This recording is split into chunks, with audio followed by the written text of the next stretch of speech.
আধুনিক প্রযুক্তি নির্ভরশীল সামাজিক ব্যবস্থা চলছে গোটা বিশ্বে, কিন্তু প্রতিটা দেশে এবং প্রতিটা রাজ্যে কিংবা প্রতিটা সমাজ ব্যবস্থার মধ্যে মানুষ এখনো সচেতন নয়। কিন্তু যারা এখনো সমাজে অসচেতন তাদেরকে চেতনায় জাগ্রত করার দায়িত্ব নিতে হবে যারা শুভবুদ্ধি সম্পন্ন এবং বিজ্ঞান মনস্ক ব্যক্তিবর্গরা।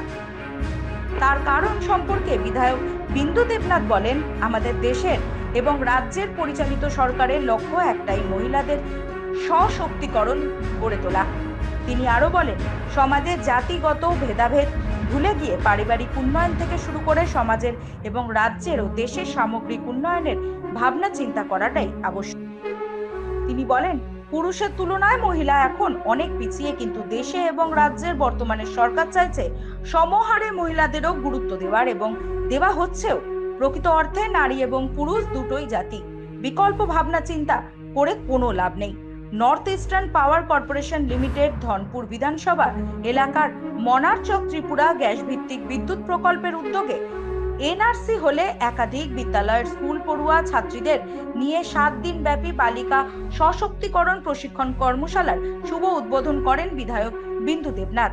এদিনের উদ্বোধনী অনুষ্ঠানে ধনপুর দ্বাদশ শ্রেণী বিদ্যালয়ের ছাত্রীরা এবং বলদ্রেবা বিদ্যালয়ের ছাত্রীরা অনুষ্ঠানে অংশগ্রহণ করেন। অনুষ্ঠান ছিল নাচে গানে ভরপুর এবং মন মাতানোর উদ্বোধনী সঙ্গীত। অনুষ্ঠানের মনারচক ত্রিপুরা গ্যাস ভিত্তিক বিদ্যুৎ প্রকল্পের দায়িত্বে থাকা একাধিক আধিকারিকরা উপস্থিত ছিলেন।